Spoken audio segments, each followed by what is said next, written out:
Hello everyone, in this tutorial I'll show you how to copy and paste from Clipboard in any Windows. So let's begin. First open your program. Example,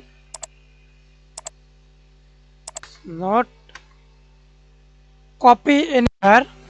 You copy from anywhere. Example, use copy, press Ctrl C, or copy, press Ctrl C again, press Ctrl C again, multiple copy, then click anywhere, choose anywhere, then simply Windows V, press Windows V, and now see this clipboard. Pin your clipboard or directly paste on.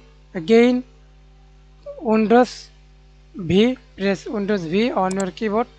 Second, again third. That's it.